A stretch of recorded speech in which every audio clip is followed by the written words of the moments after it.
A Connecticut woman got to marry the man of her dream before passing away 18 hours later. Heather Mosher married her husband, David, a few days before Christmas at St. Francis Hospital in Hartford, Connecticut, before dying on December 23. "It reminds me of someone who was crossing the finish line of a marathon or something," David said to WFSB. "Nobody thought she would have made it that far. She proved them all wrong, and that's what that photo says to me." The two had met at a swing dance class 2.5 years ago in May 2015. "We were just kind of inseparable after that," David added. But on December 23, 2016, their fairy tale would reach a bittersweet moment when Heather announced she had breast cancer. David said, "She didn't know I was going to propose that night, but I said to myself, she needs to know she's not going to go down this road alone." And he continued with the proposal as planned. "A pair of draft horses, a carriage, and I arranged it all for that night.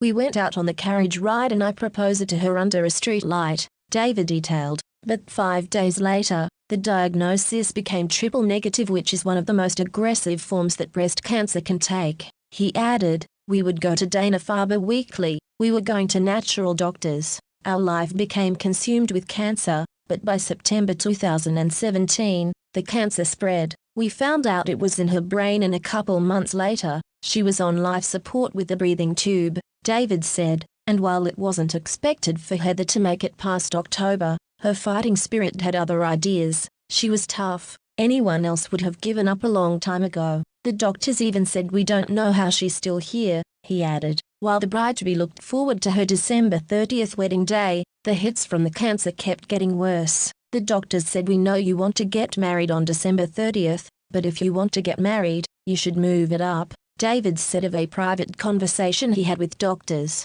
So the ceremony was moved to December 22nd at the St. Francis Chapel. "I knew it was going to be the last time we were going to be together in a love way. It just seemed like the strangest funeral I've ever been to," David said, and the last words that Heather uttered were her wedding vows. Bridesmaid Christina Karras recorded the last part of Heather's wedding vows. "We were losing her as we were all standing there, thinking, to hold on to this, because this was the last she had to give," Karras said. A year after they got engaged, Heather passed on December 23. "She's my great love, and I'm going to lose her, but I'm not losing her forever," David explained. And even though David is attending the funeral for his wife, he's taken a piece of her spirit with him to take with him.